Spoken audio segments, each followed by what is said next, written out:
இன்று அவருடைய சத்தம். எழுதியவர் சகோதரர் சகரியா பூனன் அவர்கள். நாள் ஏப்ரல் 28. இறுதி வரை ஒத்தவேசம் தெரியாத உத்தம ஊழியர்கள் வேண்டும். கர்த்தருக்கு முன்பாக ஊழியம் செய்வது தரத்தின் அடிப்படையில் மனுஷர்களுக்கு முன்பாய் ஊழியம் செய்வதிலிருந்து முற்றிலும் வேறுபட்டது ஆகும்.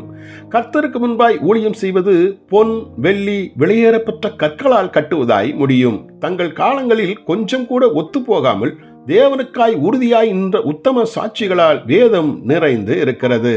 ஒத்தவேசம் தெரியாதவர்களில் நோவா ஓர் உன்னத சாட்சி. அவன் 120 வருடங்கள் பிரசங்கித்தான். ஆனால் ஒருவர் கூட அந்த செய்தியில் ஆர்வம் கொள்ளவில்லை. ஏனெனில் அவன் ஓர் கட்டுக்கதை கூறி கிளுகிளுப்பூட்டும் பிரசங்கி அல்ல, நீதியை பிரசங்கிக்கும் பிரசங்கி. 2 பேதுரு 2:5.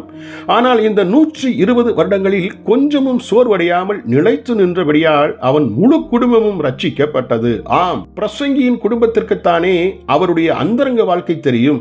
அவர்கள் மனம் மாறவில்லை என்றால் அது அநேகமாய் அப்பிரசங்கியின் மாய்மாலத்தை இவர்கள் கண்டதால் ஏற்பட்ட விளைவாய்த்தான் இருக்க வேண்டும். ஆனால் நோவாவோ வாழ்ந்து காட்டி நீதியை பிரசங்கித்தவன்.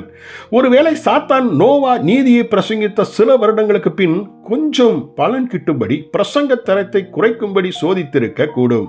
ஆனால் நோவா தான் எவ்வளவு ஊழியம் செய்திருக்கிறேன் என்பதை காட்டும் ஜெப சுற்றறிக்கையை அமெரிக்கா அனுப்பி பணம் பெற வேண்டிய அவசியம் இல்லையே.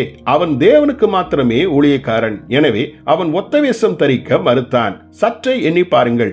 120 வருடங்கள் ஒருவர் கூட ரட்சிக்கப்படவில்லை. ஆனால் நோவாவோ கடைசி வரை உண்மையுள்ளவனாய் இருந்ததால் அவன் குடும்பம் மாத்திரம் ரட்சிக்கப்பட்டது.